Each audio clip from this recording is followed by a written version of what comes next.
Mes frères, mes sœurs, cousins, cousines, d'abord, abonnez-vous à la chaîne YouTube si c'est sur YouTube, comme ça c'est fait. Voilà, génial, super. Si c'est sur Facebook, tant mieux, on est de plus en plus nombreux.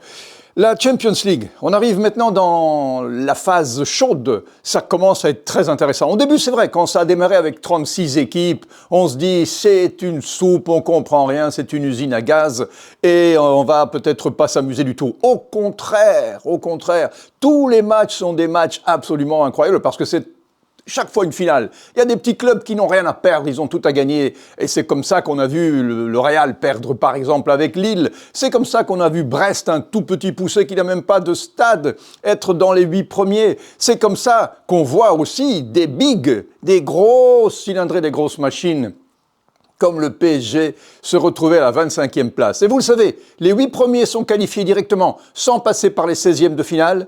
De 9 à 24, eh bien, c'est un tour supplémentaire pour arriver en 8e de finale. Et de 25 à 36, c'est au revoir, merci. Et le PSG est 25e. Pour l'instant, le PSG est dehors de la Champions League. Carrément. Il n'y a pas autre chose que au revoir, on en reparle l'année prochaine. Ce serait un séisme, une catastrophe. Et le PSG, pour s'en sortir, il lui reste 2 matchs. Mais les hasards du calendrier ont fait que ces 2 matchs, c'est pas contre n'importe qui qu'elle va les jouer. C'est pas contre 2 équipes qui sont déjà éliminées ou déjà qualifiées. Et donc, c'est tiède. Non, ça va être plus que chaud. C'est avec Manchester City, l'équipe qui a gagné en 2023, qu'on ne reconnaît plus beaucoup aujourd'hui, et qui, elle aussi, est très mal classée. Un petit peu moins mal que le PSG. Allô docteur, 2 clubs malades. Il y en a une qui est en danger de mort, l'autre qui ne se porte pas très bien. Mais Manchester City, PSG, ou plutôt PSG-Manchester City, c'est un match qui va vraiment être crucial. Malheur aux vaincus. Alors, qui va passer à la trappe? Attention, hein, parce que si le PSG perd le prochain match contre City, il pourrait déjà être éliminé maintenant, à la 7e journée. Bon, il faut beaucoup de concours de circonstances. Hein. Il faut déjà qu'il y ait beaucoup d'autres clubs qui perdent ou qui fassent match nul. Mais si elle perd contre le PSG, contre City, ou même si elle fait match nul, elle se retrouve au dernier match contre Stuttgart avec malgré tout la possibilité de rester dehors. Parce qu'il faudra 11 ou 12 points pour être qualifié. Et c'est loin d'être certain que le PSG va les avoir. Alors, il ne sait pas qu'ils sont mauvais cette année-ci, c'est qu'ils sont inconsistants sur la scène européenne. En France, ça va. Je veux dire, le championnat, il le domine. Quoique j'ai été étonné de les voir en Coupe de France avec une équipe de National 3 s'en sortir à la 90e minute. C'était 2-2, hein, sinon c'était les pénaltys avec une équipe de National 3. Il faut le faire quand même. Alors, City n'est pas au mieux de sa forme non plus. La semaine passée, contre Brentford, il gagnait 2-0 à la 80e et c'est 2-2 à la 90e. Donc, encore un mauvais résultat pour l'équipe de Guardiola qu'on ne reconnaît plus beaucoup. PSG-City. Moi, je pense vraiment que City est au-dessus. Hein. Il n'y a pas photo, malgré tout, sur l'effectif, sur le jeu, sur les certitudes que chaque équipe possède. J'ai l'impression que même maintenant, toutes les deux n'étant pas au top de leur forme, même maintenant, City a toutes les chances, les cartes en règle pour battre le PSG et mettre l'équipe de Qatari dans une impasse incroyable. Historiquement, ce serait vraiment un malheur qui risque d'arriver. Alors, moi, je n'édicte pas des grands pronostics, mais j'ai l'impression que ce sera le match de la peur. Et quand c'est le match de la peur, on risque d'avoir un match nul.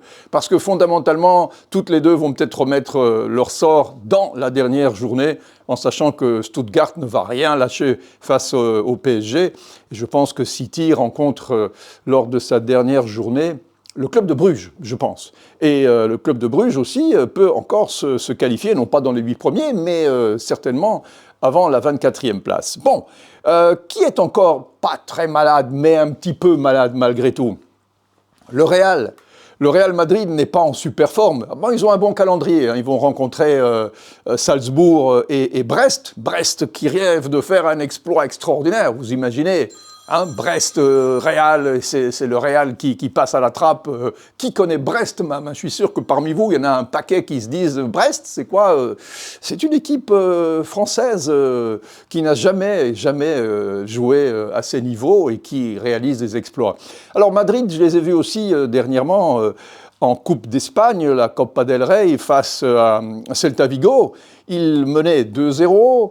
Ça a été 2-2 à la dernière minute sur un penalty, et puis prolongation, Madrid passe aussi. Mais j'ai aussi vu une équipe qui manque de certitude et qui a eu beaucoup de chance. Encore une fois, vous allez me dire, le Real a beaucoup de chance souvent, et c'est normal. Le bon Dieu bénit les équipes qui jouent bien et qui ont un palmarès, et donc il n'y a pas de raison de ne pas bénir le Real Madrid. Mais quand même, sur le premier but d'Mbappé face à Celta Vigo, si vous l'avez vu, il y a penalty. Lounine fait une faute sur l'attaquant de Celta Vigo, et cette faute n'est pas sifflée. Et sur la balle, sur l'action qui suit, évidemment, les joueurs attendent que l'arbitre siffle ou attendent que le VAR se mette en place. Et sur l'action qui suit, c'est Mbappé qui marque et c'est 1-0. À la place de 0-1, c'est 1-0. Ça change quand même beaucoup de choses. Bon, en même temps, le Real, vous l'avez vu comme moi. Je veux dire, moi, je ne suis pas supporter du Real, ni de Barça, ni de rien du tout. En même temps, je ne vous dirai pas pour qui je suis supporter, mais ça ne change pas mon raisonnement. Le Real n'est pas du tout dans une forme étincelante et on sent qu'il n'y a pas de certitude dans cette équipe. Mbappé joue mieux, vous l'avez remarqué aussi. Mais il a toujours tendance à ne pas aller là où il devrait aller, c'est-à-dire là où doit aller un numéro 9, fixer une défense, et il a toujours tendance à ne pas être à la bonne place au bon moment avec les bons réflexes. C'est normal, vous allez me dire, il a toujours plutôt joué, zoné à gauche, là où Vinicius joue, et dézoné pour lui dans cet axe du jeu. C'est pas son truc. Le jeu de tête, c'est pas son truc non plus. D'ailleurs, il rate une occasion incroyable de la tête face à Celta Vigo. Je reviens à ce match parce que c'est le dernier que j'ai en tête. Mais c'est là où on voit qu'il n'a pas les réflexes du numéro 9. En revanche, il a de nouveau ce coup de rein, cette façon d'accélérer et cette façon de... On me fait signe que c'est PSG City. Oui, c'est PSG City à Paris et non pas le contraire. Donc je reviens à Mbappé, il a cette faculté physique de nouveau de déstabiliser son adversaire, ce qu'il avait perdu ces derniers mois. On dirait qu'il le récupère physiquement. Mais malgré tout, j'ai l'impression qu'il y a un problème à gauche et au centre. J'ai l'impression aussi, mais c'est mon avis, hein, j'ai l'impression que toute bonne équipe devrait avoir un bon numéro 9. C'est cette façon toujours de vouloir jouer sans vrai neuf. Moi, j'ai jamais vraiment adoré, et je trouve que toutes les grandes équipes ont eu un vrai numéro 9. Peut-être pas le Barcelone, parce que Barcelone avait en effet Messi. Et Messi, voilà, il est capable de tout. Et peut-être que c'était l'exception qui confirme la règle. Mais prenez-moi toutes les grandes équipes, même dans le passé. Elles avaient un numéro 9, que ce soit Milan avec Van Basten, Shevchenko, que ce soit Lewandowski. Je reviens même plus loin, avant, je veux dire, les Müller. Il y avait un numéro 9, un joueur qui focalise la défense, qui la fixe, qui fait peur. Qui déstabilise les centraux. Quand il n'y a pas de vrai numéro 9, oui, c'est vrai, il y a plus de joueurs qui peuvent marquer, on peut avoir plus de variantes, on peut avoir plus de triangles, on peut avoir des choses parfois très surprenantes, mais il manque ce poids, ce poison mortel, ce venin mortel qu'un numéro 9 peut inoculer à n'importe quel moment. Alors le Real a un calendrier, je vous l'ai dit, plus simple, hein, que ce soit Salzbourg, que ce soit Brest, normalement il devrait passer, mais peut-être pas dans les 8 premiers, ce qui serait quand même aussi extraordinaire. Ça ajouterait 2 matchs supplémentaires à Madrid, qui en a déjà un paquet dans les jambes, et puis avec des joueurs en méforme, comme Camavinga, qui en fait une de bêtises à chaque match environ, Tchouaméni, qui quand il joue en centrale n'est pas à la hauteur, Modric qui est vieillissant. Oui, il reste, c'est vrai, une attaque assez étincelante, et moi je suis assez impressionné par le Brésilien Hendrick, qui lui a les réflexes de l'avant-centre. Vous l'avez vu, hein, quand il est au milieu de l'axe, il sait comment se retourner, il a cette vivacité, il a ces réflexes qui sont des réflexes qui sont vraiment très typiques. Il y a 2 places en fait dans une équipe qui sont très particulières, le gardien de but et le numéro 9. Ce sont vraiment 2 places très très précises, très très caractéristiques qu'on ne peut pas improviser.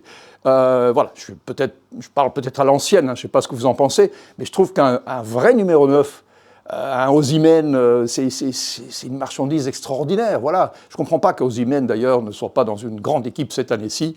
Et puis, je voulais aussi féliciter, je ne l'ai peut-être pas fait, je n'ai pas eu le temps, c'était les fêtes, les vacances, mais Lookman, qui a gagné le ballon d'or du joueur africain et qui est vraiment un joueur absolument extraordinaire. Sans oublier Guirassy aussi, c'est vrai.